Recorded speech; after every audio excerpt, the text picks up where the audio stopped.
낭만서점 34회 두 번째 트랙 시작합니다. 한 주간 잘 지내셨나요? 안녕하세요. 박경환입니다. 네, 안녕하세요. 허입니다. 네, 지난주에 금음 또는 당신이 세계를 기억하는 방식 장강명 작가님의 최근작 장편소설을 다뤘는데요. 오늘 이 자리에 나오셨습니다. 장강명 작가님 살려도 돼요. 장강명 작가님을 소개합니다. 네, 안녕하세요. 장강명입니다. 불러주셔서 감사합니다. 네. 기쁩니다. 네. 기쁜 만큼 박수를 오래치기.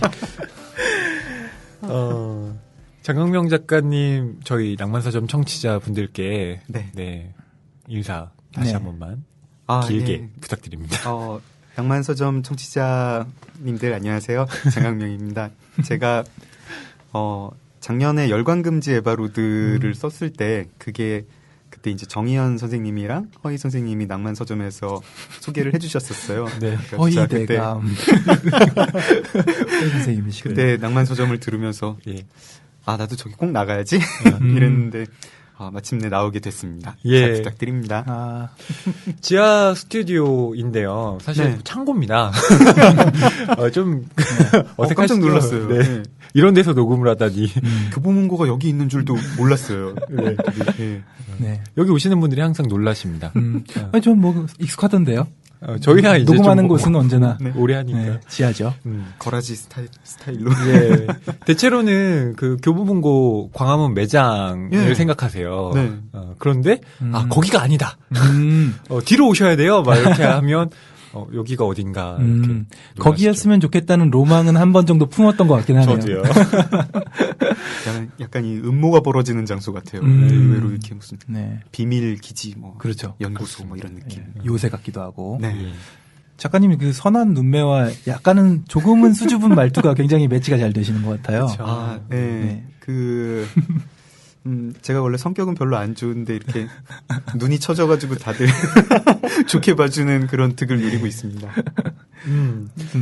장관님도 표정 인상 완전 좋으십니다. 저도 좀 눈이 처져서 약간의 공감대를 느낄 수 있는 것 같아요. 지금 정말 이렇게 허희 선생님 같은 분이 옆에 있으면 인상으로라도 승부해야 되는. 왜 이러십니까?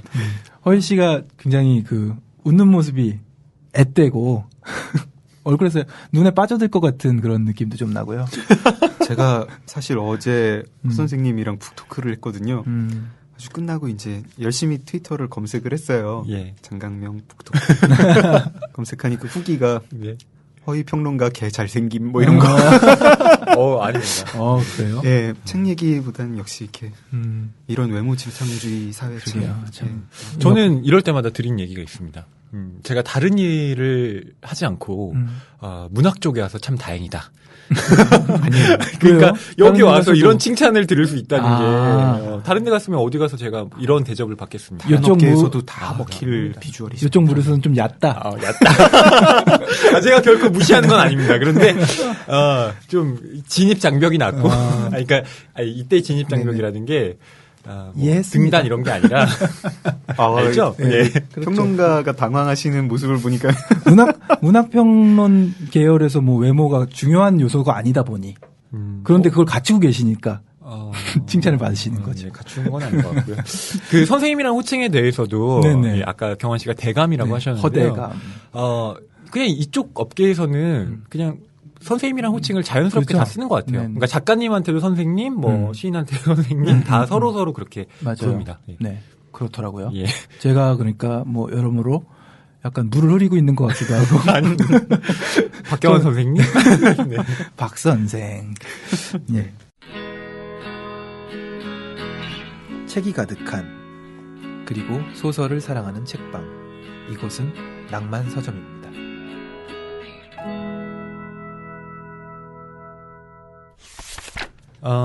장강명 작가님 소개를 경환 씨가 해주시겠습니다. 오셨으니까 먼저 간략하게 소개를 드려야겠죠. 장강명 작가님은 1975년 서울에서 태어났고 연세대학교 공대를 나와서 건설회사를 다니다가 그만두시고 동아일보에 입사해서 11년 동안 기자로 일하셨습니다. 2011년에 장편소설 표백으로 한겨레 문학상을 수상, 장편소설 열광금지 에바로드, 호모 도미난스, 한국이 싫어서, 연작소설 리미에르 피플 등을 쓰셨습니다. 수립문학상, 제주 4.3 평화문학상 등을 수상하셨습니다. 네, 문학동네 작가상도 이제 네. 추가해야겠죠. 네. 네. 이 양력을 보면 작가님이 얼마나 성실하게 글쓰기를 해오셨는지 알 수 있습니다. 지금 작가로서의 데뷔 4년 차에 이렇게 상을 휩쓰셨어요. 네. 제주 4.3 문학상. 제가 제주대학교라서 또 4.3에 대해서 간접적으로 느꼈는데 4.3 문학상을 또 받으셨군요. 네. 네. 제주도에 직접 가셔서 또 상을 수상하신 건가요? 예, 그 시상식 때는 제주도에 갔었고요. 제주도지사가 이렇게 원희룡 지사님이 이렇게 상패를 이렇게 또 도지사가 또 상패를 수여하는군요. 왜냐하면 이게 이제 제주도에서 어떤 그 4.3 추모 사업의 하나로 만든 상입니다. 4.3 평화문학상은 그럼 어떤 작품으로 받으셨던 거예요? 아직 출간이 안 됐는데요. 2세대 댓글 부대라는 제목이고요. 11월쯤에 은행나무에서 나올 예정입니다. 그럼 올해만 지금 책이 예, 세 권이 나오시군요. 정말 다작을 하시네요. 그러니까 저는 이 성실성이 정말 놀라운 거예요. 그러니까 물론 작가님이 그동안 기자로서 활동을 하시면서 기자가 정말 글을 많이 쓰잖아요. 그 습관인가? 라는 생각도 들고요. 네, 이제 막 쓴 거죠. 그러니까. 아닙니다. 글을 쓰시는 일 자체가 그렇게 어려운 일이 아니신 것 같아요.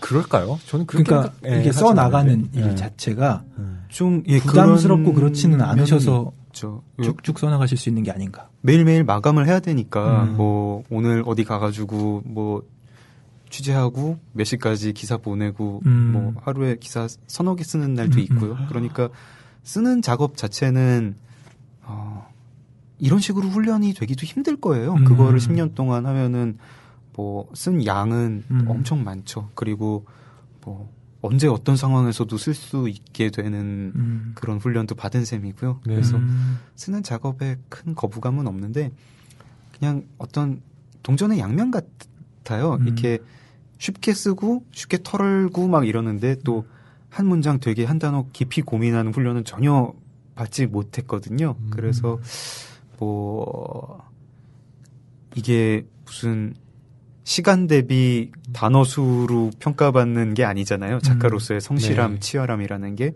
그래서 좀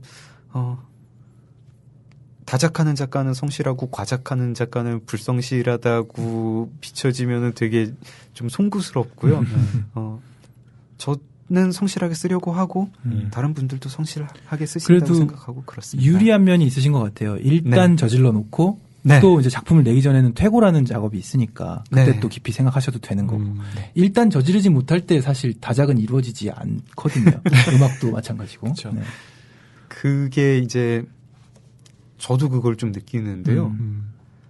가끔 뭐 어디 오늘처럼 뭐 녹음을 한다든가 뭐 그냥 괜히 뭐 아내랑 주말에 뭐 어디 놀러 갔다든가 해가지고 한 이틀 정도 뭐 2, 3일 정도 안 쓰면 그 다음에는 다시 들어갈 때 시동 걸기가 시동이 잘 그렇게 수월하게 걸리지 않고 괜히 고민하게 됩니다. 이 처음에 쓰는 그때 이제 다시 시작하는 첫 문단을 되게 고민합니다. 근데 매일매일 쓰고 어제 쓰다가 중간에 뭐 멈추고 오늘 그거 이었을 때에는 별로 그런 고민 없이 그냥 계속 이렇게 약간 이제 좀 사람이 이제 글 쓰는 기계가 된 것 같은 기분으로 쓰는데 그 기분을 또 제가 좋아하거든요. 그래서 네. 그렇습니다. 공감이 많이 되네요.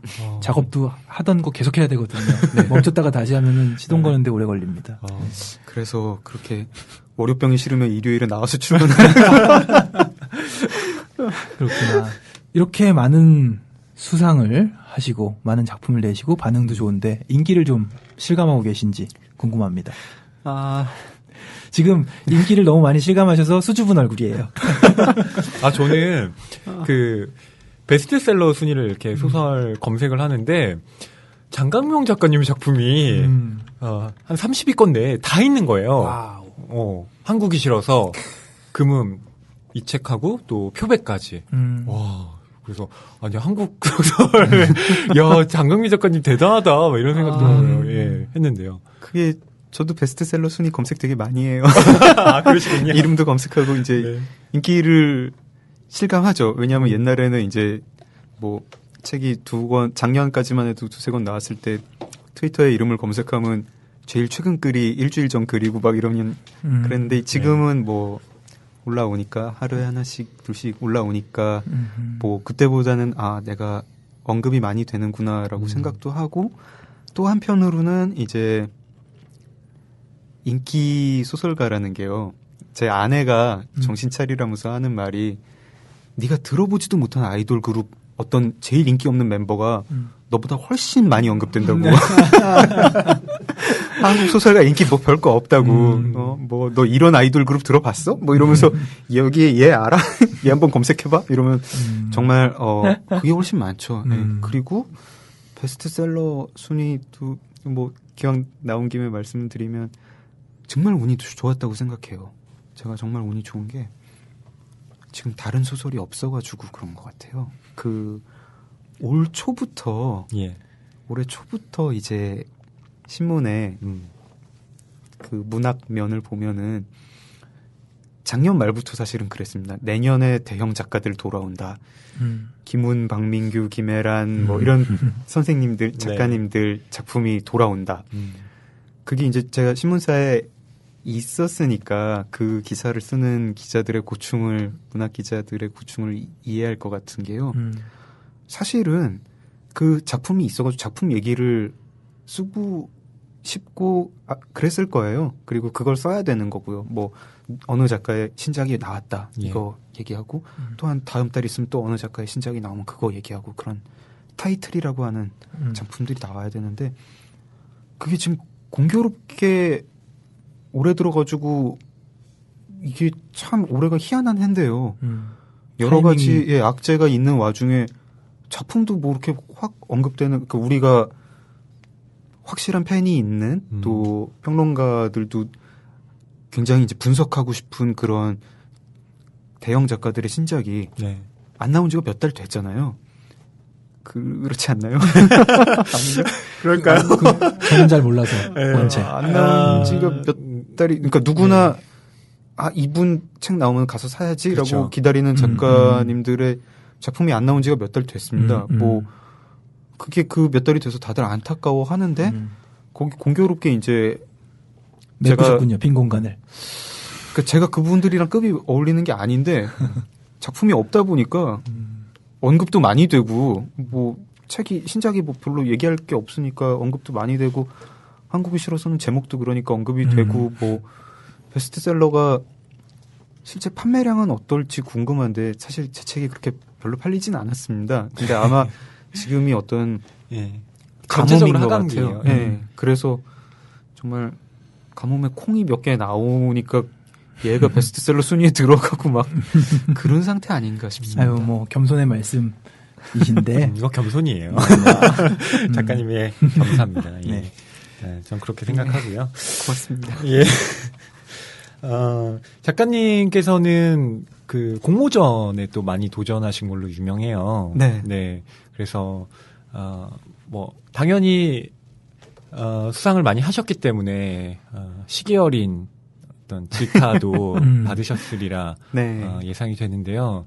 어떠셨나요? 그러니까 작가님이 표백이라는 작품으로 한겨레 문학상을 받고 등단을 하셨지만 그 후에 이제 작품 활동을 해 나가는 데 있어서 어떤 제약이 있으셨는지 그로 인해서 그것을 좀 타개하려는 방식으로 공모전에 도전하신 건지 좀 여쭤보고 싶네요. 예, 비슷합니다. 그러니까 제가 너무 순진했던 게 그러니까 저는 그러니까 문학 교육을 받지 못하고 어떤 출판계에 있었던 것도 아니고 해서 갑자기 이제 표백으로 당선이 됐는데 저는 그때 생각에 한겨레 문학상 이걸 받았으니까 나는 이제 베스트셀러 작가가 되겠지. 그리고 뭐 막 원고 청탁 요청도 오고 뭐 이렇게 다음 책도 쉽게 낼 수 있고 그러겠지라고 했는데 연락 안 오더라고요. 이제 루미에르 피플을 냈는데 이건 한겨레 문학상 수상자는 한겨레 출판이랑 그 다음 책을 내게 돼 있어요. 그러니까 대부분의 그 공모전들이 그런 식으로 계약을 합니다. 이게 저는 그 출판사들이 작가한테 한 번 더 기회를 주는 걸로 생각을 하고 있고 실제로도 그렇거든요. 근데 일단 표백도 뭐 나름 근작 한겨레 문학상 수상작 중에서는 꽤 그래도 입에 오르내린 편인데. 네, 반응이 좋았어요. 예. 네. 그런데도 그 판매량은 굉장히 제가 생각할 때 이거밖에 안 팔려? 싶은 판매량이었고 업계에 들어와서 첫 경험을 하시고 놀라셨군요. 놀랐죠. 이게 출판사에서는 반응 좋아요 이러면서 좋아하는데 그래서 얼마 팔렸으니까 그게 뭐 이런 그게 많은 거예요 이렇게 되는 예 거죠? 약간 그런 느낌입니다. 이것도 그냥 말씀을 드릴까? 한국이 싫어서가 베스트셀러 1위를 찍었어요. 그러니까 한국 소설 베스트셀러 1위. 한국 소설 베스트셀러 1위를 찍으니까 종합 소설 베스트셀러에 한 17위, 18위 뭐 이 정도 찍더라고요. 그리고 뭐 종합 단행본 베스트셀러는 정말 뭐 80위 뭐 이런 건 거예요. 그리고 한국이 싫어서가 지금은 6쇄를 찍었는데 4쇄까지가 이제 만부였는데요. 만부씩 4쇄요? 아니죠. 4쇄까지. 만부씩 4쇄는 정말 제가 이렇게 원이 없겠습니다. 정세를 모릅니다. 네. 4쇄까지 찍은 게 만부였고요. 그다음에 이제 2쇄를 더 찍었는데 만 권이 팔리니까 굉장히 출판사도 좋아하고 다들 요즘 10,000권 팔린 책 없다 그럼요. 이러면서 하는데 제가 여름에 자주 가는 냉면집이 있거든요. 저 그 마포에 제가 자주 가는 하루에 만 그릇? 하루에 만 그릇까지는 아닌데요. 거기도 테이블 회전이랑 뭐 여름에 보면 맨날 이렇게 사람이 100명씩 줄을 서 있어요. 점심 저녁으로. 그럼 거기서 한 달에 냉면 만 그릇 넘게 팔겠더라고요. 분명히. 그렇죠. 그러니까 저 냉면집 그 집은 이제 요즘 프랜차이즈가 돼서 강남점도 있고 그런데 본점에서 한 달 동안 파는 냉면도 한 그릇에 그 집은 10,000원인데요. 거기서 뭐 다른 거 수육도 드시고 하면 저 집에서 냉면 그릇 파는 것만큼도 책이 안 팔리는데 이게 화제가 되는구나 싶은 좀 들고. 얘기가 좀 샜는데요. 그래서 표백을 하고 책도 뭐 그렇게 판매량이 많지 않았지만 또 원고 청탁 같은 것도 거의 안 왔고 아마 제가 또 이제 그때는 현직 신문 기자니까 좀 약간 애매한 것도 있었겠죠. 그리고 리메이르 피플은 저는 그 책 좋아하는데 그건 정말 안 팔렸습니다. 뭐 어떤 수상작이라는 후광이 없으니까요. 그래서 그리고 제가 이제 소설가가 되겠다고 회사를 그만뒀을 때는 약간 울컥하고 그만뒀거든요. 당장은 이제 좀 생계도 막막하고 그리고 소설가로서도 약간 자신이 없고 제가 그래서 투고를 하면서 공모전도 하고 이제 원고를 2종류를 썼었습니다. 네. 어떤 거는 투고를 하고 어떤 거는 공모전을 보내고 하는데 그때 저의 생각에는 공모전으로 수상을 많이 해서 인지도를 알려면 이게 나중에 어떤 수입으로 돌아오고 또 상금도 생계가 해결되니까요.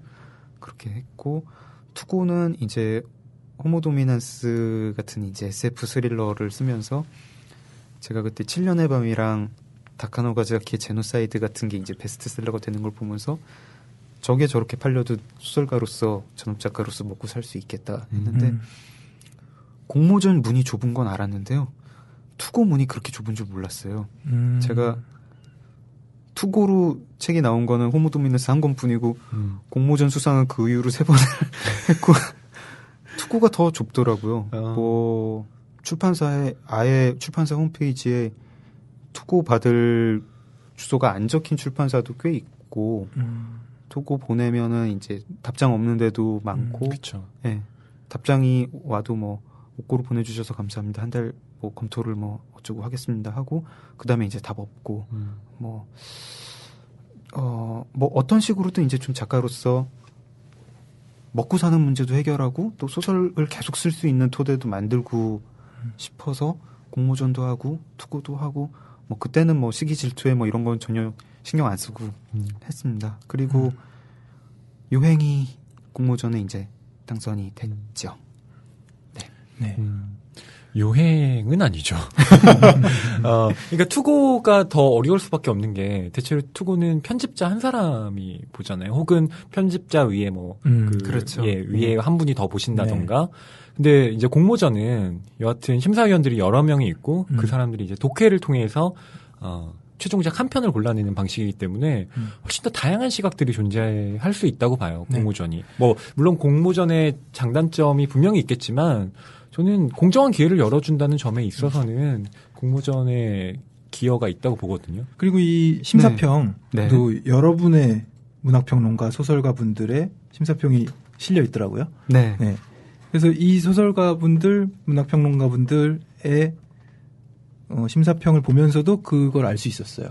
다양한 시각으로 보았고 또 이제 뽑혔기 때문에 다시 읽는데 또 다른 감동을 느낄 수 있었다 이런 얘기들도 있어서 이 금음 심사평 되게 재밌지 않습니까? 네, 경론이 벌어졌다는 걸 알 수 있고 굉장히 찬성하는 심사위원이 있었고 격렬히 또 반대하는 심사위원이 계시고 그래서 재밌더라고요. 이렇게 심사를 하는구나. 과거의 작품들 심사평도 봤는데 저는 제 것만 경론이 벌어진 줄 알았는데 경론이 심사할 때 많이 벌어지고 하루에 해결 못 해가지고 또 다시 읽고 하는 일도 있고 그렇다고 들었습니다. 이게 공모전이 이제 공정한 기회를 주는 것도 맞고 공모전의 의의도 있는데 또 이제 투고 그 문제도 제가 나중에 이제 궁금해서 네. 편집자들을 뵙고 하면은 여쭤보곤 했는데요. 이제 서로 막 뭐가 원인이고 뭐가 결과가 됐는지 잘 모르겠는 상태가 됐더라고요. 이제 공모전이 되게 많잖아요. 네. 많고 상금이 있고 공모전으로 당선돼서 출판되는 거랑 그러지 않고 출판되는 거랑 차이가 많으니까 네. 좋은 원고들은 사실 다 공모전이 빨아들이고 있고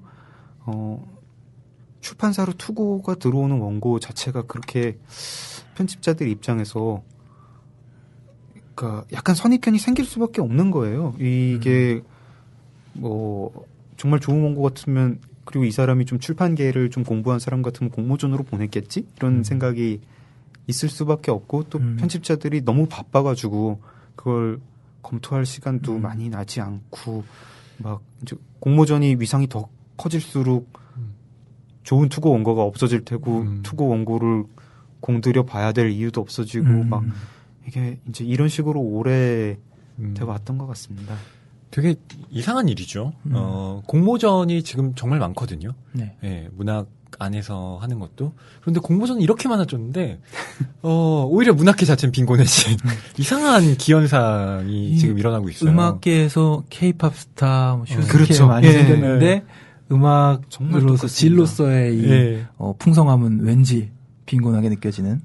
슈스케 한 시즌 3시즌 정도 하고 4시즌 될 때쯤 되니까 이제 비슷한 공모전도 너무 네. 많아지기도 하고 마치 그때까지 발굴 못했던 잠재주가 잠재주를 다 뽑아낸 것 같은 그런 느낌도 들더라고요. 네. 그렇죠. 네. 아무튼 저는 뭐 즐겨봐야겠다는 어떤 의무감으로 시청을 하는데 그런 느낌을 좀 받아요. 계속해서 이렇게 연명할 수 있을 것인가. 제가 작년에 이제 무슨 생각을 했냐면 이제 상을 한 2개쯤 3개쯤 탔을 때 네. 톱밴드가 생각났습니다. 톱밴드 네. 2시즌 할 때 네. 이름 있는 밴드들이 많이 나갔잖아요. 네. 네, 그때 요강이 사실 그냥 밴드면 다 된다 이런 거였고 사실 그 1시즌에도 뭐 포나 뭐 이런 그룹들이 네. 이름이 전혀 활동 안 하던 신인이 아닌데 그래서 그때 이제 톱밴드 2시즌에 나온 밴드들도 그런 비난을 좀 들었었습니다. 네. 네. 음악계에서 얘기가 많았었죠. 네. 저 팀도 나간다고 한다. 네. 뭐 이런 얘기. 저 팀이 심사를 해야지 왜 나가지 않은 팀도 그런 얘기도 있었어요. 네, 있었죠. 네. 네. 근데 참 이거 먹고 사니즘의 문제로서요. 저도 참 똑같은 그런 느낌이었습니다. 그분들도 톱밴드에 나가서 우승을 했을 때 얻을 수 있는 상금과 그 다음에 그 동안에 TV에 나가서 노출되는 거 그런 거 생각해 보면은 이거를 나가지 말라고 할 일인가 뭐 그런 그렇죠. 생각을 했고요. 네. 톱밴드 얘기를 하니까 또 참 제가 되게 좋아하는 프로였는데 공모전도 그 문학 공모전도요. 오늘 얘기가 참 많이 세네요. 네네. 그 톱밴드는 없어졌잖아요. 그리고 비슷비슷한 시즌 3가 시작됩니다. 곧. 그런가요? 네. 곧 시작돼요. 잘 됐네요. 네. 그러니까 이렇게 됐으면 좋겠어요. 슈스케가 있으면 슈스케의 아류 같은 공모전이 있는 게 아니라 슈스케가 있고 쇼미더머니가 있고 톱밴드가 있고 그렇죠. 이렇게 해서 밴드도 하고 슈스케에서는 이제 보컬을 뽑고 여기서는 밴드를 뽑고 여기서는 래퍼를 뽑고 네. 이렇게 하면 좋겠고요. 포크싱어 뽑는 것도 하나 생겼으면 좋겠다. 네, 어쨌든 나가실게요. 네.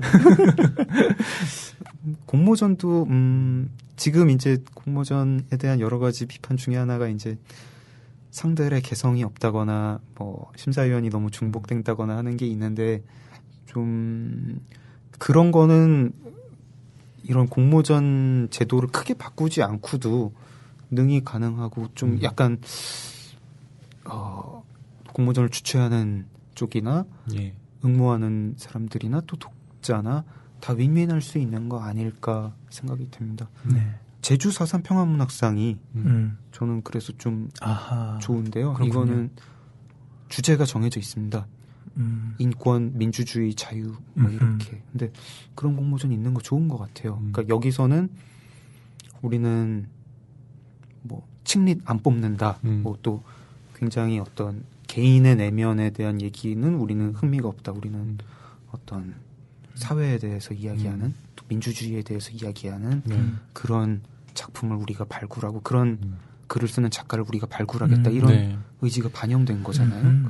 장르가 확실하군요. 예. 그래서 저도 거기서 당선이 됐고 그런 색깔을 하나가 있는 것만으로도 변화가 가능하다 그런 생각도 해봤습니다.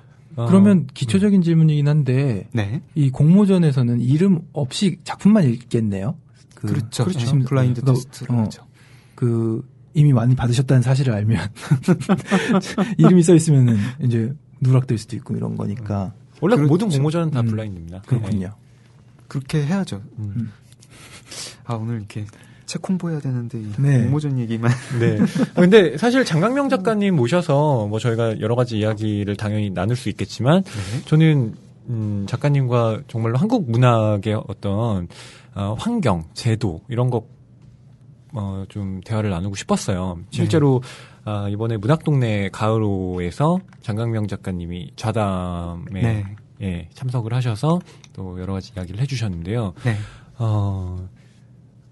지금 뭐 다들 아시다시피 한국 문학에 대한 불신 그리고 한국 문학에 대한 뭐 개혁에 대한 그런 요구가 여러 가지로 제기가 되고 있는 상황인데 거기서 이제 장강명 작가님은 상당히 특이한 이력을 갖고 계시단 말이죠. 그렇죠. 네. 그런 점에서 지금 말하자면 문단에 의해서 키워진 작가가 아니라 정말 독자적으로 생존 방법을 모색해서 여기까지 올라오신 작가예요. 갑툭튀라 그러죠. 갑자기 그런가요? 갑툭튀입니다. 그러니까 굉장히 장강명 작가님은 문단에서 보면 상당히 특이한 작가인 겁니다. 왜냐하면 한국 문학의 지금 어떤 일반적인 경로라 함은 신춘문예나 뭐 문예지로 단편을 써서 등단을 해서 단편을 꾸준히 쓰다가 장편을 발표하는 그러면서 계속 문예지에 단편도 발표하고 이러면서 장편과 단편을 오가는 그러면서 이제 평론가들의 인준을 받고 독자들의 지지는 뭐 운에 맡기는 이런 형태로 가는 게 일반적인데 장강명 작가님은 가혹하시네요. 그렇지 않죠. 그렇지 않으시고 기자로 생활을 하시다가 소설 딱. 그러니까 뭐 기자로 생활하시다가 이렇게 전향을 했다는 것 자체가 특이한 건 아닌데 장강명 작가님의 작가로서 이제 내가 어떻게 해야겠다라는 그 태도 자체가 굉장히 좀 특이한 면이 있다는 거죠.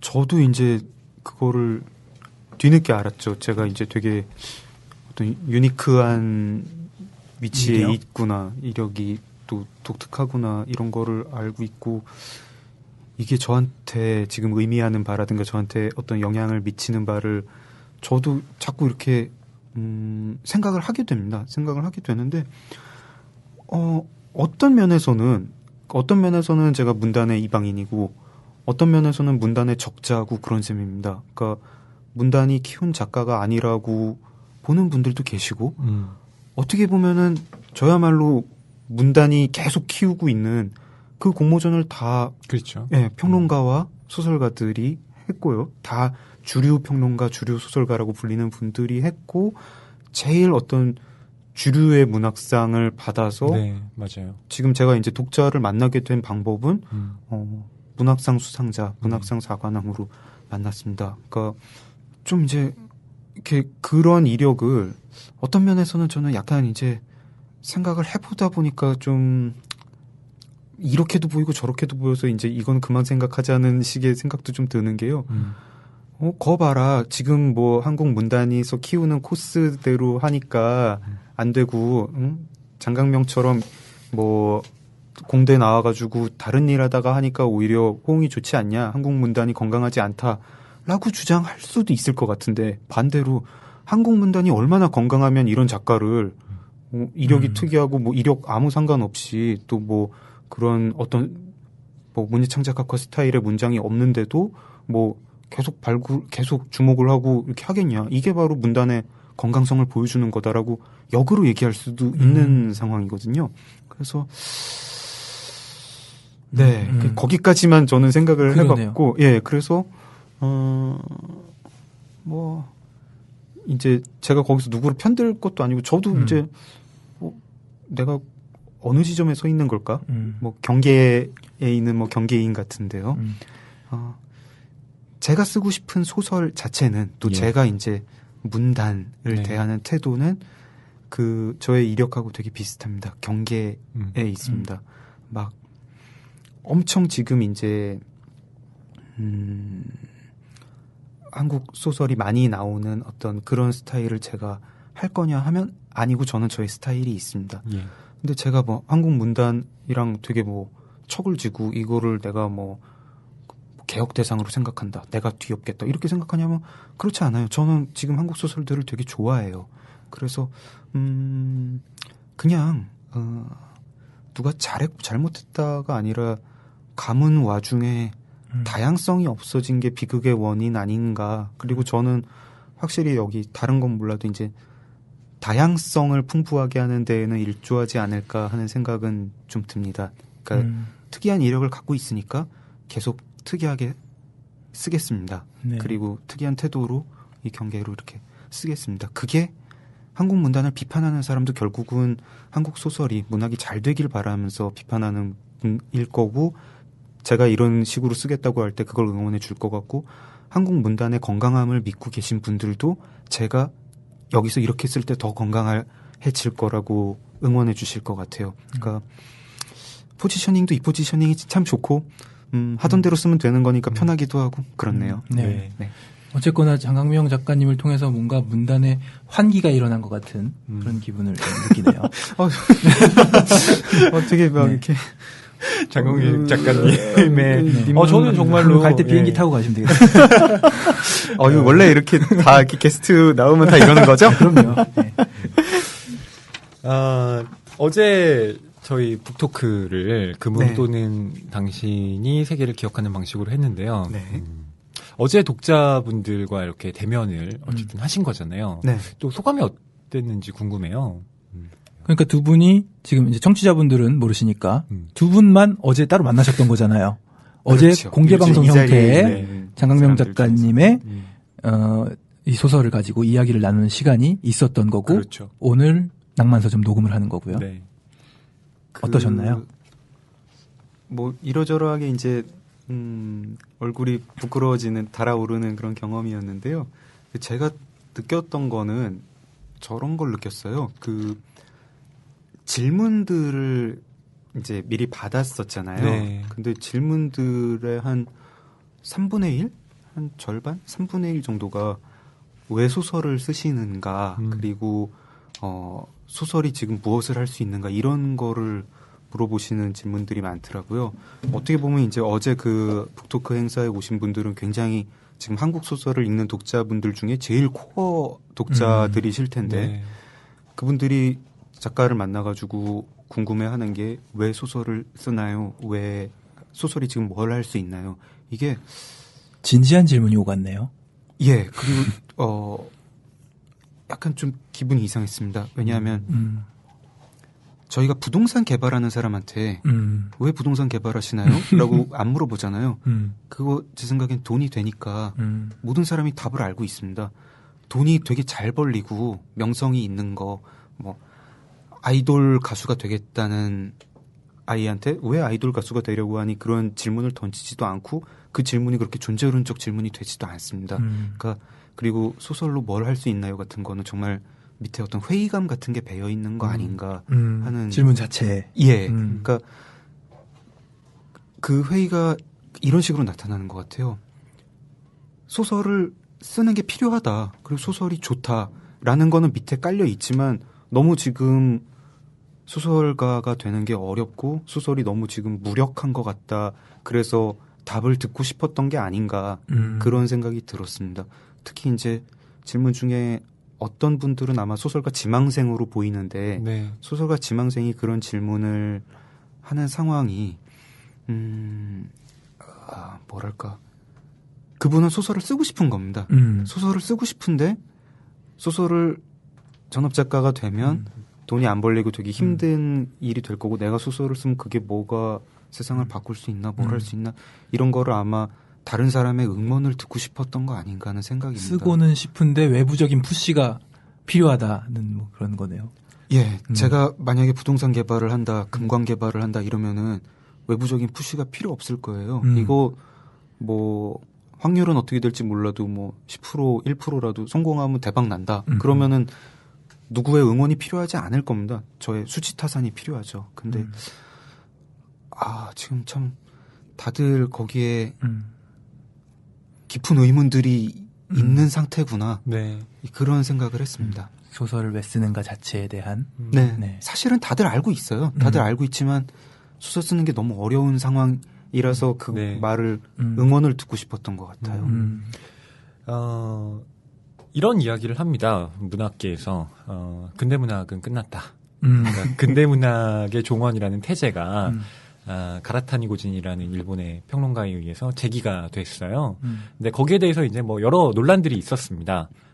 네 마음대로 왜 끝내냐? 네가 왜 뭔데 끝내냐? 부터 시작해서 북두의 권이냐? 거기에 뭐 경청할 만한 부분도 있다. 뭐 여러 가지 이야기가 오고 갔는데요. 근데 저는 이제 그 가라타니 고진의 견해에 대해서 수긍할 만한 입장이 있다고 보는 쪽입니다. 어떤가 하면 가라타니 고진이 얘기하는 근대문학이 담당하고 있던 역할, 그러니까 뭐 네이션이라는 걸 만들어 나갈 때에 문학이 담당했던 중요한 기능이 있었다는 거예요. 그 공동체의 통합을 이루는데 아주 중요한 매개로 작용을 했다는 거죠. 그런데 문학이 무엇인가 그렇게 거대한 것을 이끌어왔던 한 시대가 이제 저물었다는 거예요. 근데 거기에 대해서 물론 아니다. 여전히 그런 게 있다라고 주장할 수도 있지만 글쎄요. 저는 이제 연장전을 하고 있다는 생각이 들거든요.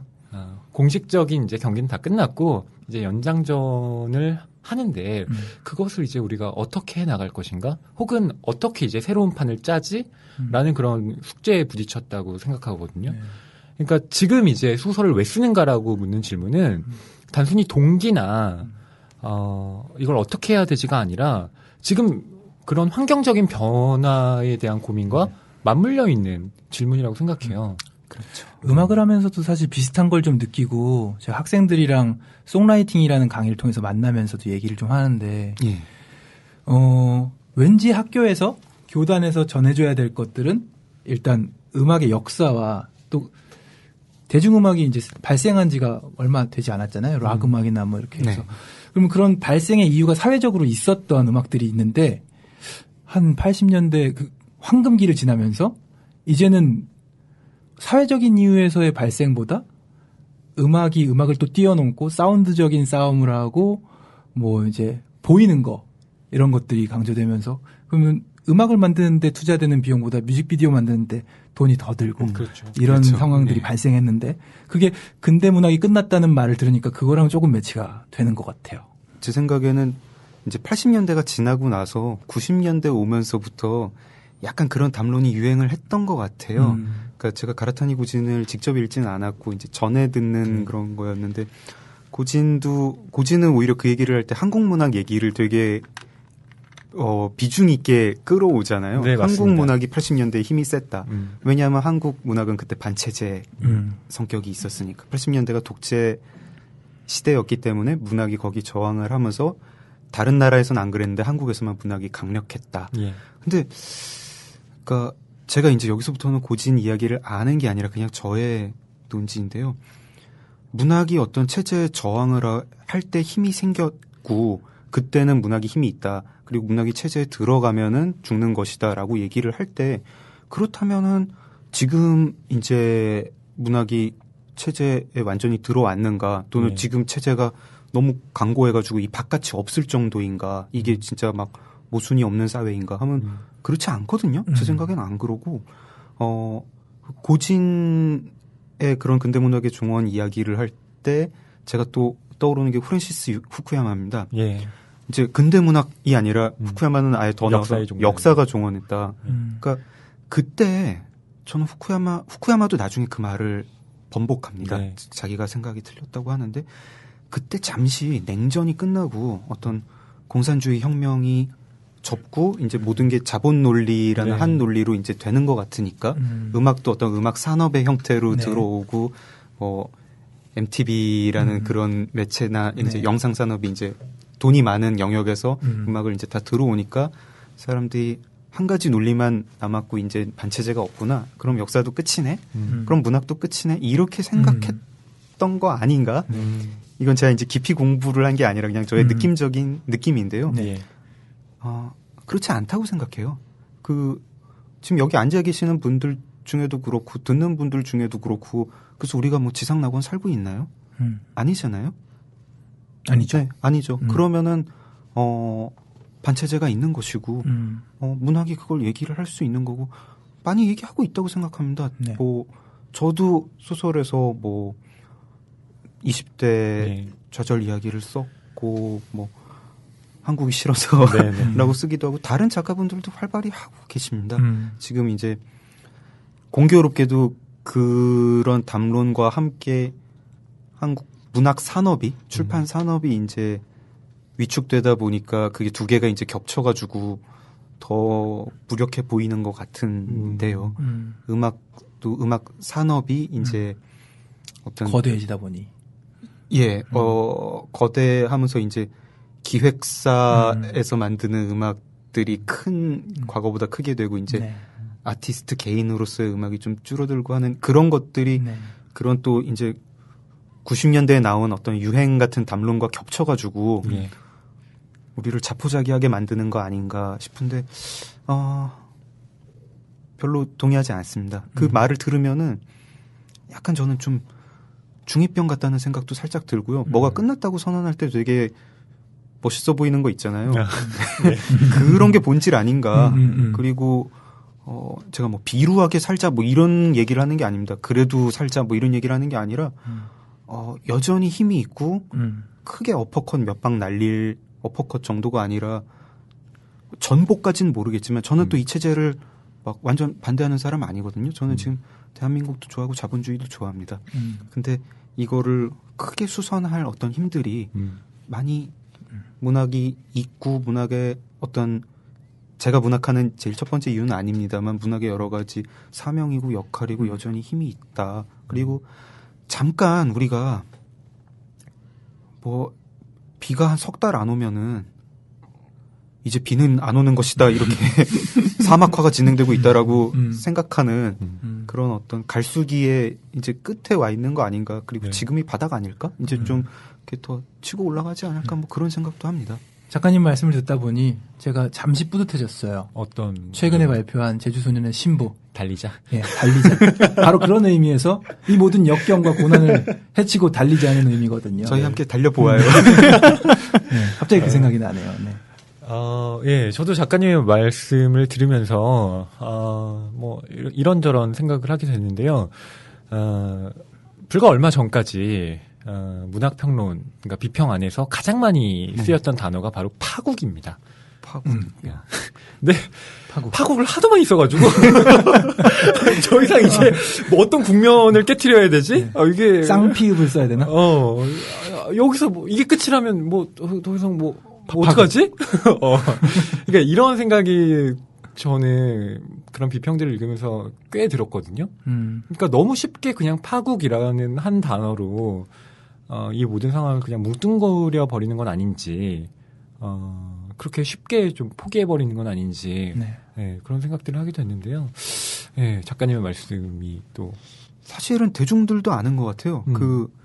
이제 종언, 죽음, 파국 이런 류의 이제 이야기들이 나온 지도 이제 10년이 넘었잖아요. 지겨워요, 네. 이제 좀. 그래서 이제 대중들도 그걸 지겨워한단 말이죠. 그래서 대중들이 오히려 이제 뭐 글 쓰는 사람, 음악하는 사람은 그런 거 안 하는데 오히려 대중들이 파국, 종언, 죽음도 지겹고 제가 이걸 언제부터 느꼈냐면요.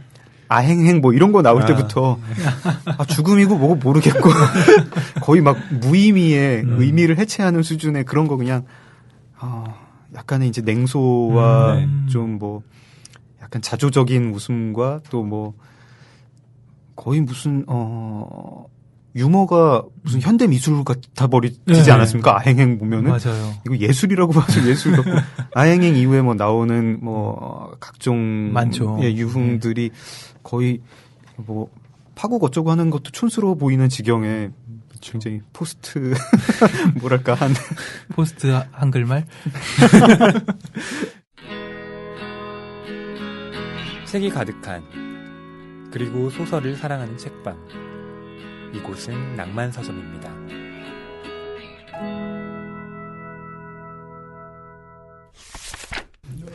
저는 장강명 작가님의 그 작품에 대해서 정말로 지지를 보내는 한 사람인데요.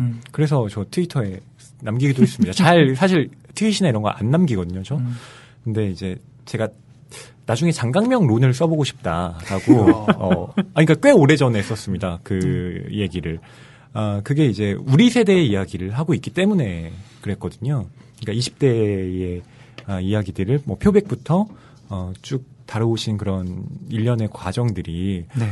저한테는 이런 작가를 내가 지지해야겠구나라고 생각하게 만들었어요. 보통 맞습니다. 비평가는 어떤 시인이나 소설가의 자기를 던집니다. 그러니까 도박을 하는 거예요. 내가 이 시인이나 이 작가를 작가 된다. 잘 모르겠는데 이건 내 안목으로 봤을 때 이 작가는 그러니까 내 비평관을 걸고 괜찮다라고 하면 쭉 밀고 가는 겁니다. 물론 실패로 돌아갈 때도 있어요. 근데 대체로 성공하고 알려진 비평가들은 그런 도박을 잘하는 사람들이에요. 라디오 작가들이 그런 마인드를 또 많이 가져요. 라디오 작가들이 처음 신인들 나왔을 때 이렇게 섭외를 하거든요. 뮤지션들. 이 팀이 음악이 좋아서 이 팀을 섭외했고 우리 방송을 탔고 점점 잘 됐을 때 거봐. 나의 안목이. 내가 듣고 섭외했어 맨 처음에 이렇게 그렇죠. 그런 보람을 느끼더라고요. 네. 열심히 쓰겠습니다. 이제 작품에 대한 이야기를 좀 해보죠. 네. 금음 또는 당신이 세계를 기억하는 방식인데요. 네. 작가님께 직접 책에 대한 소개를 부탁드릴게요. 일단 제목이 긴 소설이고요. 크게 이제 세 사람의 이야기입니다. 그러니까 고등학생 때 일진한테 괴롭힘을 당해가지고 그 일진을 칼로 찔러 죽인 뒤에 감옥에 가는 남자가 있고요. 그 남자가 감옥에 갔다가 출소를 하고 정신병원을 갔다 나와서 이제 소설을 쓰는 사람이 됩니다. 작가 지망생이 되고요.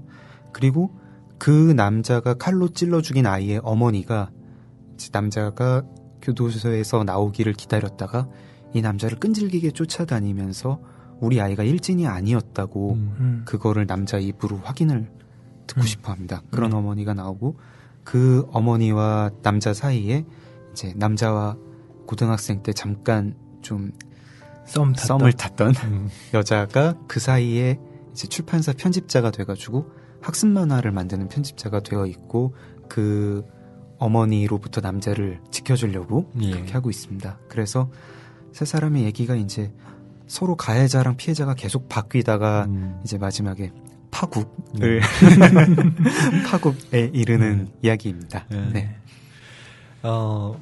심사를 맡은 평론가 중에 한 분은 죄와 속죄라는 형이상학적인 주제를 묵직하게 아주 잘 다뤄냈다라고 말씀을 하셨는데요. 크게 보면 정말 그렇습니다. 죄와 속죄라는 문제를 건드리고 있는 작품이죠. 저는 쭉 읽으면서 마지막에 이르렀을 때는 영화화해도 어떤 반전도 있고 그리고 러브씬도 있고 나름의 키스씬 하나잖아요. 키스씬 하나더라도 그 남녀가 이야기를 두런두런 나누는 그 자체가 굉장히 예쁜 그 그림이 나올 것 같아요. 장소가 어디냐에 따라서 교복 색깔이 뭐냐에 따라서 나올 것 같다는 그런 상상을 하면서 읽었어요. 그래서 영화화 됐으면 좋겠다고 경환 씨가 일부에서 얘기를 했거든요. 그래서 판권이 팔렸는지 궁금해하시더라고요. 판권은 아직 안 팔렸습니다. 네, 아직 뭐 나온 지 얼마 안 됐으니까. 네, 방송을 들으시는 이제 그 영화 제작 관계자 여러분, 네. 제 이메일 주소도 공개돼 있고요. 문학동네로 네. 연락 주시면 감사합니다. 예. 약간 근데 이제 좀 영화 문법에서 좀 영향을 받은 기도 했죠. 이렇게 이야기가 되게 뒤죽박죽으로 불친절하게 좀 가는데 시간 순서 없이 막 왔다 갔다 하는데요. 가이 리치 감독이라고 뭐 이렇게 마돈나의 전 남편이었던 영화 감독인데 스네치라는 영화가 있는데요. 예. 그 영화도 이제 여러 등장인물이 나오는데 굉장히 뒤죽박죽으로 시작하죠. 막 이게 뭐지 싶다가 이제 끝에 가면은 대충 관객들도 그 시간 흐름을 그러니까 영화 안에서의 흐름을 알게 됩니다. 예. 그 감독이 그 전에도 그런 식으로 영화를 찍었는 게 락스타 앤 투 스모킹 배럴즈라는 영화였고요. 지금 금음 또는 당신이 세계를 기억하는 방식도 약간 뭐 그런 제가 세례를 받았으니까 쓸 수 있었던 것 같아요. 네. 그 앞에는 아마 퀸틴 타란티노가 펄프 픽션을 찍으면서 이렇게 이야기를 시간순이 아니라 이렇게 엉뚱하게 배치하는 걸 했던 게 임팩트가 되게 그쵸. 컸고, 예, 그게 이제 한때 약간 유행이 됐고, 소설도 네. 사실 그런 게 조금 나왔었고. 이른바 포스터 모던한 소설이라고 하는 게 대체로 네. 스토리 라인을 따라서 가는 게 아니라 플롯 라인이라고 하죠. 네, 그렇게 직조를 해 나갑니다. 네. 이 소설을 읽으면서 대화를 두런두런 나누다가도 이전 뭐 살인하던 장면으로 갑자기 돌아간다든지 네. 이런 부분들이 정말 영화를 보는 것처럼 갑자기 필름 톤이 싹 바뀌면서 흔들리고 막 네. 그런 거 느껴졌어요. 영화를 본 고맙습니다. 것도 아닌데 영화처럼. 실제로 저희들이 다 그런 영상 문법을 익숙하기 때문에 네, 보는 걸 거고 이 책도 의외로 그렇게 어렵지 않게 읽을 수 있을 텐데 만약에 1980년대 독자가 보면 하면서 좀 생소했을 수도 있을 것 같습니다. 또 생소했던 지점 중에 하나가 따옴표가 없잖아요. 네. 그것도 어떻게 의도가 된 부분일 수도 있을 것 같은데.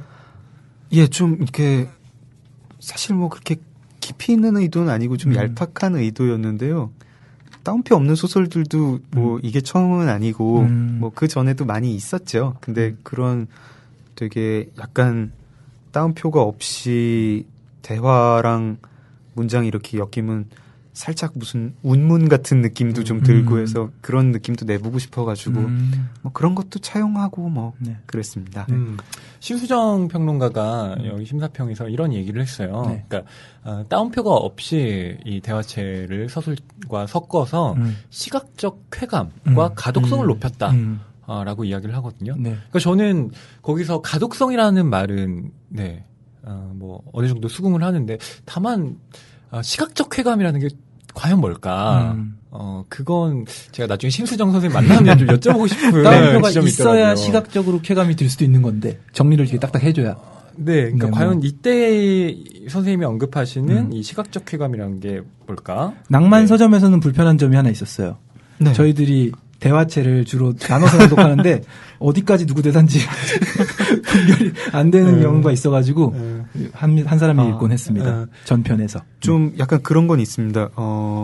분명히 대사는 대사인데 이게 그러니까 말은 말인데 실제로 입 밖으로 하는 말인지 자기 혼자 생각인지는 네. 헷갈리게 돼 있죠. 네, 그 일부러 단도 안 나누신 부분도 있고. 예, 네. 그래서 다 말하는 것도 약간 다 독백 같은 느낌도 네. 들고 생각 같은 느낌도 들고 좀 전체적으로 톤이 약간 조곤조곤해지는 네. 그런 효과가 있었는데 그게 뭐 깊이 있는 뭐 그런 건 아니고 그냥 테크닉인 것 같아요. 네. 근데 요즘에는 작가들이 정말로 많이 쌍따옴표를 쓰지 않는 것 같아요. 그러니까 명백한 그렇죠. 대화체라도 네. 쌍따옴표를 잘 안 씁니다. 단편을 봐도 그렇고요.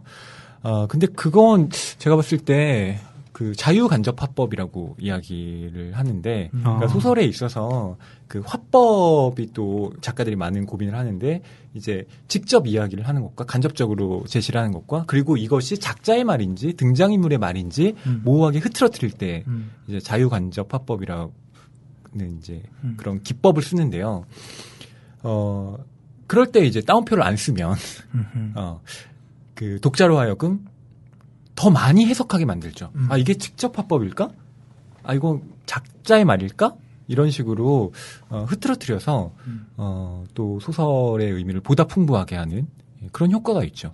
저는 쓰는 사람으로서 그런 게 되게 궁금하더라고요. 그러니까 분명히 따옴표를 안 썼을 때 어떤 효과가 있고 그게 지금 이제 이 글을 쓰는 2015년 입장에서는 좀 세련돼 보이는 느낌이 있거든요. 근데 이게 이 효과라는 게 오래 가는 건지 한 10년 있으면 되게 낡은 유행처럼 되는 거 아닌가 하는 우려도 들고 아니면 이건 정말 그냥 계속 가는 걸까? 뭐 그런 고민 같은 게 좀 그런 궁금증이 있는데 이건 뭐 어디 가서 물어볼 수도 없고 궁금합니다. 예. 우주화를 타고 가서 미래에 물어봐야 되는데.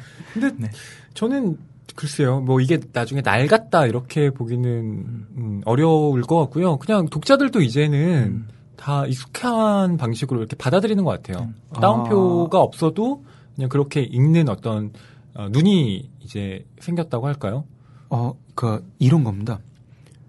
핸드헬드 카메라 처음에 나왔을 때 처음에 되게 세련돼 보였는데 지금은 좀 예. 뭘 저렇게 흔들어대 눈 아프게 뭐 이런 것도 잘 못 쓰면 그렇게 잭스키스 뮤직비디오 같은 거 보면 얼굴이 이만해요. 네. 극단적인 클로즈업을 하고 또 뭐 뽀샤시하게 해가지고 왕가희 감독이 처음 중동삼림 했을 때 현란한 어떤 막 피사체 하나만 가만히 있고 나머지 슉슉 지나가는 것 같은 거 그때는 굉장히 감동적이었는데 그게 그 테크닉이 깊이가 있는 테크닉이 아니더라고요. 그러니까 누구나 쉽게 할 수 있고 자주 보다 보니까 별 감흥도 안 나고 오히려 그냥 되게 낡은 느낌만 나는 뭐 그런 것들이 있었는데 그거를 이제 만드는 사람 입장에서는 알 수가 없고 좀 이거를 아마 어떤 작가분들은 신중하게 하실 분들도 있을 것 같아요. 근데 저는 쌍따옴표의 경우에는 그렇게 나중에 시간이 지나더라도 정말로 낡았다는 느낌이 들지 않겠다고 확신하는 이유가 그렇게 현란한 기법이 아니에요. 그냥 그렇게 뭐 없어도 상관없지 뭐 이 정도에 그치는데 제가 이제 이건 나중에 보면 낡았다라고 생각할 수 있는 기법이 뭐냐면 특히 문장이 있어서 박민규 작가의 특유의 문장 활용 기법이 있어요. 갑자기 글자를 작게 한다던가 문단을 이렇게 확 띄운다던가. 근데 그걸 박민규 작가가 하면 괜찮아요. 그거 왜냐하면 처음부터 박민규 작가가 해왔으니까. 쭉 일관됩니다. 왕가희가 왕가희 스타일을 하면 괜찮은 거예요. 그런데 누가 이렇게 글을 다른 글들을 이렇게 볼 기회가 있는데 대체로 많은 습작생들이 박민규 작가의 작품이 굉장히 떴을 때 뭘 따라했군요. 다 그렇게 쓰는 거예요. 갑자기 글자를 막 확 작게 하고 이렇게 문단을 이렇게 극단적으로 이상하게 띄우고 문장 중간에 행가리 하는 거 같은 거는 그건 정말 박민규 선생님 외에 다른 사람이 하면은 그렇게 촌스러워 보일 수가 없더라고요. 그렇죠. 그러니까 그런 거는 이제 나중에 시간이 가면 좀 위험할 수 있지만 뭐 따옴표야 뭐. 저는 소설을 읽으면서 제목이 꼭 이제 세 개로 이루어져 있잖아요. 예를 들어 뭐가 있을까요? 첫 제목은 패턴, 시작, 표절. 이런 것들이 이제 이야기가 되고 있는 내용 하나하나 찝어서 그 다음 달락 넘어가도 또 그렇게 되고. 그러면은 이제 허희 씨랑도 지난해에서 이야기 나눴던 게 마포구에 대한 설화들이 쫙 나오잖아요. 저는 그걸 굉장히 재밌게 읽었어요. 그런데 이게 전체적인 맥락에서 또 배치한 의도나 이런 게 작가 선생님께 더 깊이 들을 수 있지 않을까 기대하는 마음으로 아껴뒀습니다. 저의 해석은 하잘 것 없고 작가님의 말씀을 듣고 싶다. 아니 지난 시간에 들었죠. 그게 아마 편집됐을 거예요. 그건 그냥 제가 빼달라 그랬습니다. 자강미 작가님께 듣고 싶다고. 직접 듣자고. 이런 게 이제 어떤 의미에서는 좀 싫은 것 같고 어떤 의미에서는 좋기도 하고 그렇습니다. 제가 이제 제 의도를 얘기하는 게 싫은 거는 독자들이 거기 휘둘릴까봐 싫고요. 그냥 독자분들은 제 설명에 제 의도에 전혀 신경을 안 쓰고 해주셨으면 좋겠고요. 약간 좋다고 생각도 되거든요. 제가 그걸 설명하는 게 자꾸 창작을 이렇게 신비화하는 경향이 있어가지고 막 뭔가 이제 엄청난 데서 뭐가 나온 것처럼 이걸 설명을 안 하면 그런 아우라를 풍기고 그러면 다른 글 쓰는 사람들이 더 힘들 것 같은데 제가 이제 의도를 얘기하면 뭐 별거 아니네 뭐 하면서 더 쉽게 글을 쓸 것 같아서 좀 그런 데서는 좋아합니다. 그래서 들으시는 분들은 별거 아니네 하는 생각이 들면 좋은 거고요. 아 그런 거구나 이렇게 이런 의도가 있었구나 하는 생각이 드시면 그 생각은 빨리 버리시고 그냥 마음대로 읽어주셨으면 좋겠습니다. 그리고 이게 정말 딱 좋은 질문인 게요. 정말 별거 아닌 이유로 그러니까 작품과 상관없는 이유로 마포구 현수동 얘기가 많이 들어갔습니다.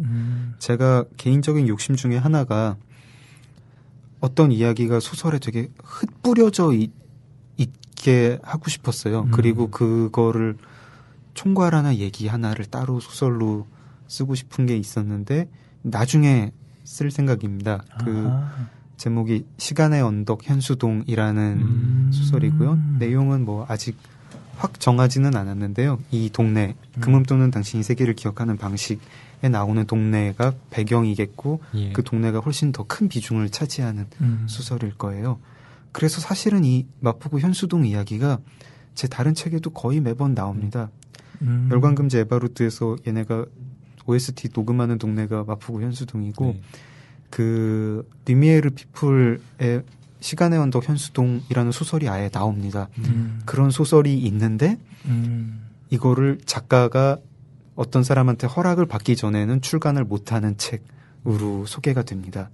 그래서 이제 그 소설에서 미리 예고한 어떤 소설이고 이제 현수동이라는 동네에서 되게 이상한 일들이 일어나는데 그게 뭔가 시간과 연관이 돼 있고 금음 또는 당신이 세계를 기억하는 방식의 현수동이 나오면서 시간 얘기를 조금 하고 이러는 건데 그게 뭐 무슨 의미가 있냐 하면은 저도 잘 모르겠어요. 그냥 이제 좀 재미가 있고 완전 재밌는데요. 그렇습니까?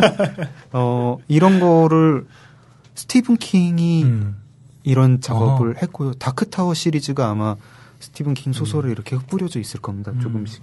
그리고 음악 만들 때도 그런 거 있거든요.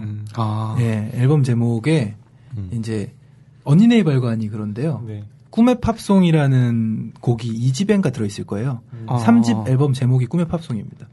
그런 식이에요. 그런 식으로. 아니면 3집 앨범 제목이 꿈의 팝송이고 4집에 꿈의 팝송이라는 곡이 들어간 걸 거예요. 예, 요 기억이 맞을 것 같습니다.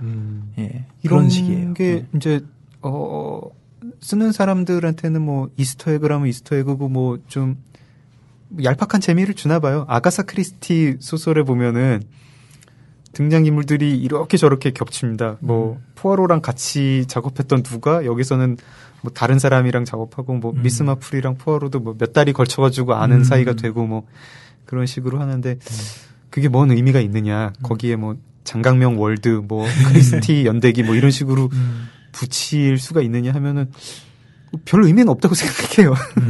근데 그냥 이제 저는 좀 재밌기도 하고 제가 또 이 마포구 현석동에 살았는데 그 동네를 되게 좋아했어가지고 그 동네를 사랑하는 마음을 매번 이제 소설에 조금씩 넣었고 네. 그렇습니다. 이걸 이제 작가로서 대답할 수 있는 방식이고요. 평론가들은 좀 다르게 봅니다. 그러니까 네. 이게 이제 물론 장강명 작가님의 작품에 이 현수동이라는 동네가 많이 나오지만, 그러니까 이 소설 하나로 국한시켜 본다면, 과연 시간을 통화하는 이 남자가 왜 마포구라는 이 동네의 과거를 조사하는 걸까? 물론 이제 청탁을 받아서 하는 거긴 하지만 그것이 과연 어떤 의미가 있을까? 그러니까 미래를 볼 수 있는 사람에게 지난 과거를 다시 본다는 건 어떤 의미일까? 이제 여기에 집중해서 이 작품을 또 해석하는 게 바로 또 평론가의 어떤 관점이기도 해요. 그렇죠. 뭐 그렇게 저도 그런 생각 좀 합니다. 그 우리가 뭐 역사를 뭐 과거와의 대화라고 얘기할 때 그 과거가 고정된 게 아니고 분명히 현재 해석으로 만드는 거잖아요. 그래서 일제시대를 근대화가 된 시기다라고 과감히 해석할 수도 있고 수탈의 시기였다라고 해석할 수도 있고 그거에 따라 가지고 이제 그 과거가 자랑스러운 뭐 인정할 과거가 되는지 아닌지도 막 해석이 되고 또 그 해석이 또 다시 지금 또 현재 그쵸. 저희들한테 영향을 미치고 이제 계속 과거 현재가 이제 유동적으로 사람들의 이 보통의 시간을 사는 사람들 안에서는 바뀌죠. 그런 그 마포구 여러 동네들의 설화를 읽어 나가는 게 흥미 있었던 게 저의 개인적인 취향이랑도 맞닿았던 것 같아요. 몇 번 얘기한 적 있지만 종로에 가서 김두한 시절 상상하고. 그러세요? 네, 종로를 어렸을 때 갔을 때 야인 시대 한창 유행할 때 예. 종로 가면 그런 생각이 막 드는 거예요. 거기 계신 할아버지 중에 할아버지들 많이 모여 계시잖아요. 맞아요. 탑골공원에. 이분들 중에 한 분은 어떻게 거기 몸담았던 분들 아닐까 하는 생각도 들고. 제가 그런 거 되게 좋아하거든요. 네. 그래서 이렇게 길 가다 표지석 같은 거 있으면 유심히 보고. 저 마포대교나 뭐 서강대교 건널 때도 옛날 한 100년 전만 해도 다리 없었을 텐데 사공이 저었겠구나 이런 생각하면서 그렇죠. 네. 네, 그런 면에서 약간 공감을 했어요. 저는 좀 그래가지고 서울이 좀 그런 걸 안 하는 도시인 게 좀 약간 안타까울 때가 있습니다. 이야기가 좀 이런 거 좀 세도 되나요? 성수대교가 한번 끊어졌었잖아요. 네. 그 끊어진 자리에 표시를 좀 했으면 좋겠어요. 그게 우리가 자랑스러운 과거는 아닌데 옛날에 1990년대에 한국이 어떤 나라였냐면 이 다리 이 부분이 끊어져가지고 아이들이 여기서 많이 죽었다. 그 큰 돈을 들이자는 게 아니고요. 거기 어떤 우리의 슬픔과 이거 잊지 말자는 기록을 했으면 좋겠어요. 가로등이 거기 이제 있는데 그 부분만 가로등 색깔을 좀 뭐 약간 뭐 다르게 한다. 예, 다르게 한다든가 또 삼풍백화점 무너진 자리에 삼풍백화점이 여기 있었다는 게 아무것도 없습니다. 왜냐하면 그 자리에 주상복합 건물이 들어섰는데 그 땅 주인과 그 건물을 하는 사람들한테 삼풍백화점은 언급이 지우고 싶은 거죠. 땅값 떨어지고 집값 떨어지니까. 근데 우리는 이제 시간을 살아가는 사람들이고 과거와 대화를 해야 현재가 있다고 생각을 하기 때문에요.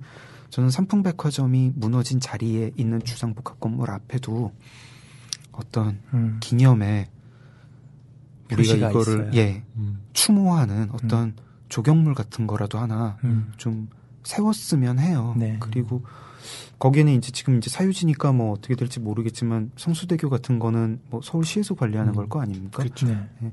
성수대교 아마 그 추모자 어떤 위령비 같은 거는 그 근처에 있긴 할 겁니다. 서울숲에.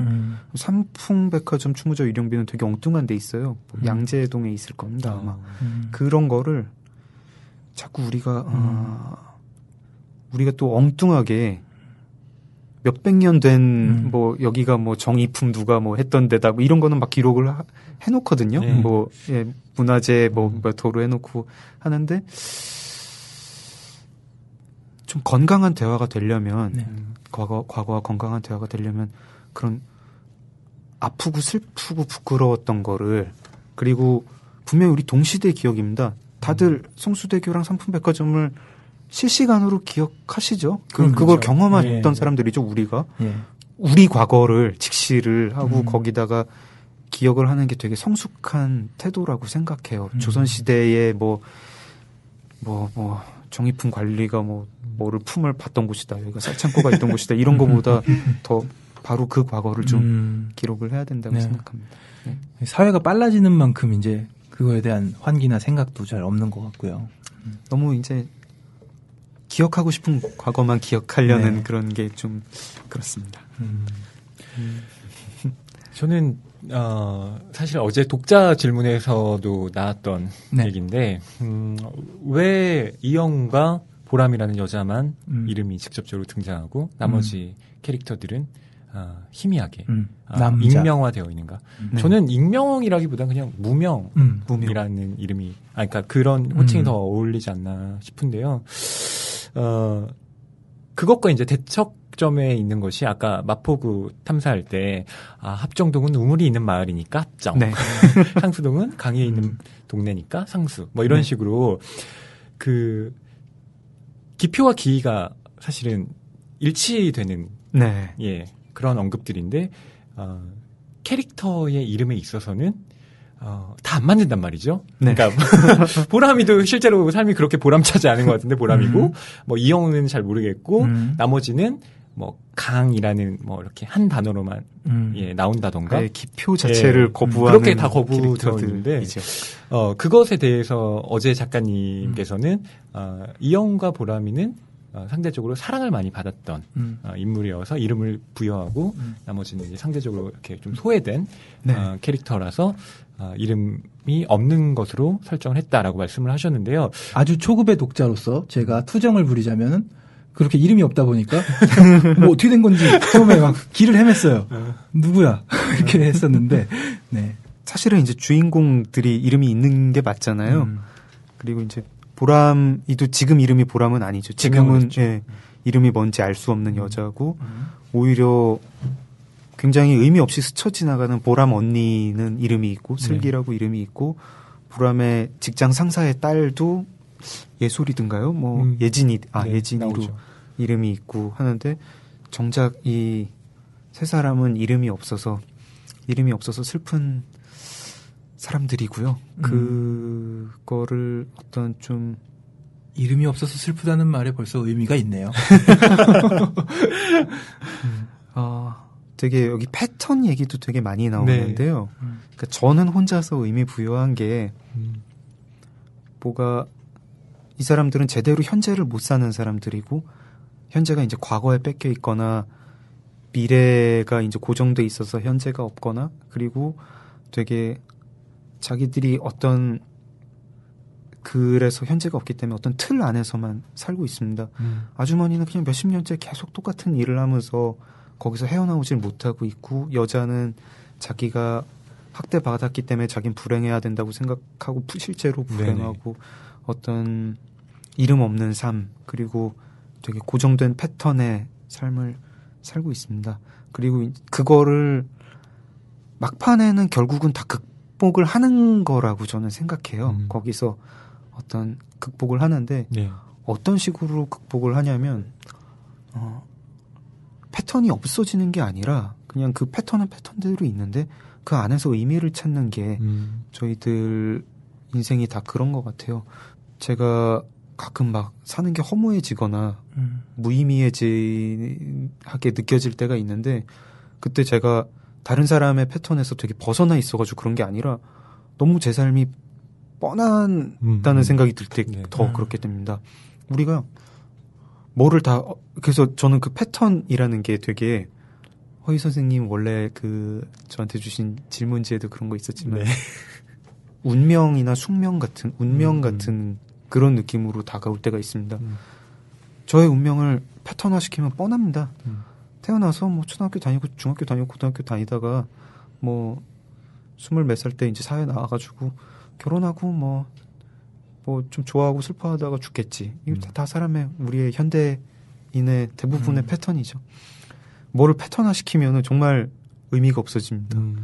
김태희 얼굴이나 지나가는 사람 얼굴이나 네. 제 얼굴이나 눈, 코, 입이 달렸다는 점에서는 눈 두 개, 코 하나, 입 하나 이래가지고 그럼 그리고 그렇게 생각하면 모든 사람이 얼굴이 똑같고 제가 좋아하는 얼굴이 있을 수가 없는 거죠. 다 뭐 얼굴 똑같지 뭐 그 얼굴이 그 얼굴이지.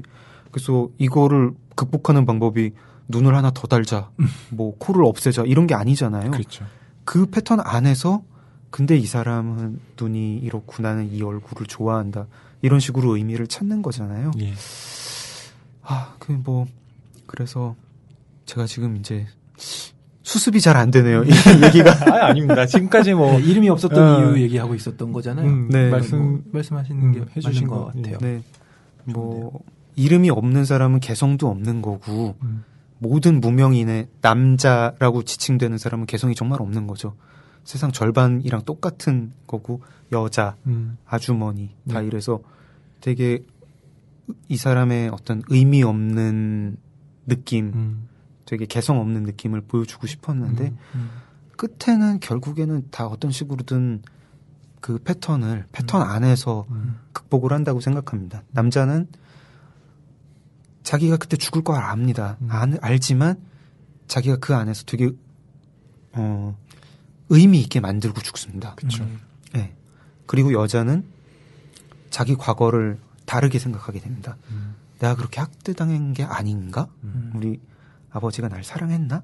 이런 의심을 갖고 또 남자한테 한껏 사랑을 받은 다음에 아마 다른 삶을 시작할 수 있을 거라고 생각해요. 남자가 이제 여자를 찾아온 이유도 여자랑 있고 싶어서 좋은 것도 있지만 그 여자가 자기랑 있으면은 해방될 것 같아서 그 여자를 구하기 위해서 온 거 아닐까 하는 생각도 해보고 아주머니도 해방됩니다. 아주머니도 그 아들이 죽은 거에서 벗어나서 이제 감옥에 있지만 뭐 과자 굽는 거 배우고 미래를 생각하게 되죠.